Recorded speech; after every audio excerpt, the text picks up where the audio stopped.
So this is the city of Napoleon, and it's definitely got a city feel. There's houses and businesses all along the shores now.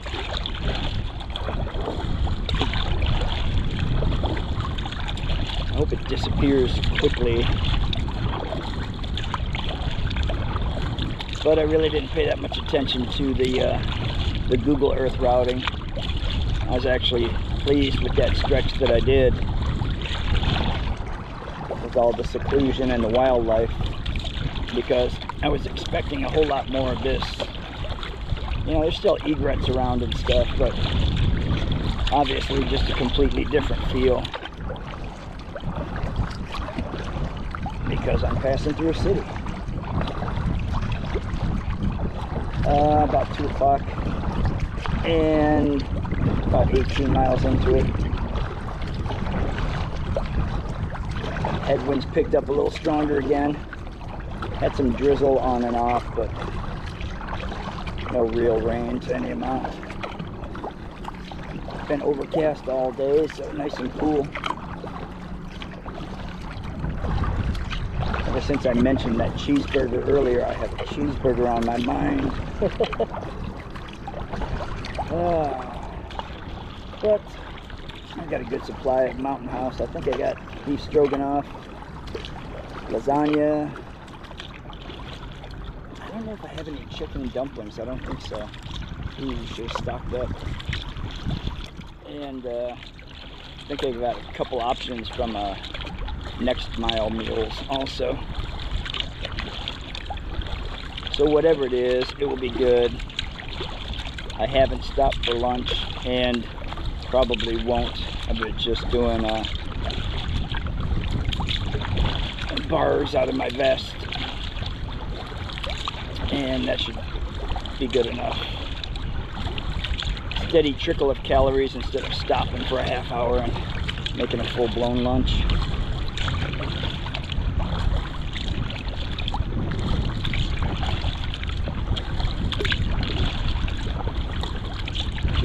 It is a lot more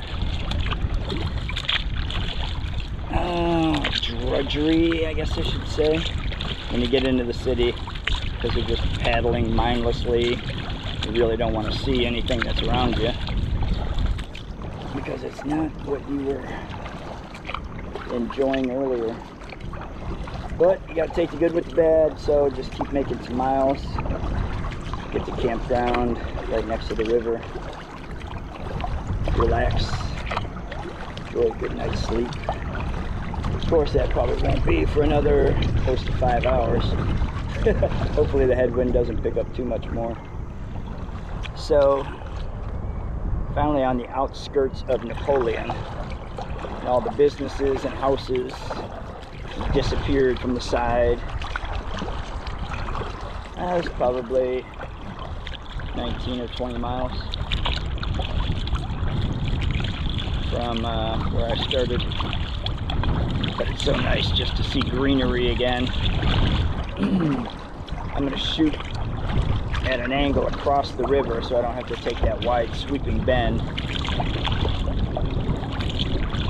Hit that curve, inside curve on the left. Try to pick up some paddle strokes. I don't think I have to worry about boats. Everybody's boat that I saw, it was like they're put away, like Labor Day happens and nobody can go in the water anymore or something. Which, I mean, works good for me. I got the river to myself. I haven't seen another craft on it for 20 miles. Well, nothing to report on the river exciting. Odd. Yeah, there was an odd thing though. There was hundreds, I mean several hundred minnows in a school that were just like dancing at the very top of the water. And I saw it probably 12 or 14 times. So, first I couldn't tell what it was. I thought it was bugs, but then when I got close to one, I saw there were just several hundred minnows. So the Rowdy app shut off at like 7.86 miles when I was trying to wipe the screen off. So I saved that route and then started a new one. So after that happened, I've done 15.8. So 22, roughly 23, 9 miles left to go. 408, 9 miles, 3 mile an hour pace. Yeah, 7:15, 7:30. Right about what I had originally planned. My mileage has dropped severely. I was cranking at like 4.5, and then headwinds moved in, knocked me back. Took so much energy that my shoulders are definitely feeling it now. But I've been paddling a long time. I mean, 8:30 to 4 o'clock. It's almost 8 hours continuous paddling, other than to water rocks a few times and portage around that dam. Yeah, I knew it was going to be a tough one though. So as much as I don't want to, I guess I should quit yapping and get back to paddling. I just want to get to the camp, set my muck up, have something to eat, relax. So we are 2.5 miles from my takeout. 6 o'clock. So should be there just a freckle before 7 o'clock. Headwinds have finally died down. The mist is very faint. Passing a lot of RV parks and stuff now, like you can see over here on the other side. A lot of RV parks, boat launches and stuff.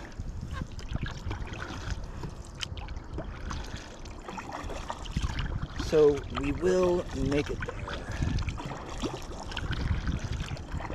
But it has been hard fought. My shoulders are screaming.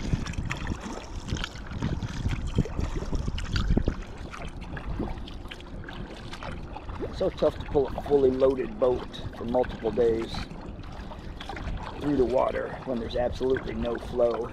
Even worse, when there's a headwind blowing in your face trying to push you backwards. The horrible portage around the dam was probably the easy part of the thing. The most concerning part was right at the beginning though, because that low water lasted for miles. I mean, I don't know, it could have been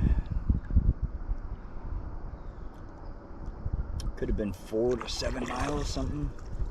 Really didn't pay much attention. I was just frustrated trying to get through it, pick channels. Then I would scrape bottom and have to scoot, push with my paddle. Then I have to just get out and walk over those huge pieces of stone that were just like bedrock under the river. And it was so weird how that bottom just fell out, like in a heartbeat, just dropped. I don't even know how deep, because I couldn't even touch it with my paddle. But so glad it did, because that was the only thing that saved me. Once I got into deep water where I could actually grab a full paddle full of water and start making some time, things got better. Of course, then the headwind came in, so kind of negated that whole thing.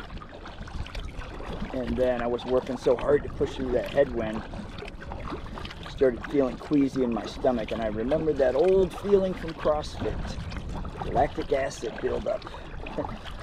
So I had to slow it back down. Still stayed around 3 miles per hour, despite the headwind and stuff. But I will check back in when I actually get to the camp.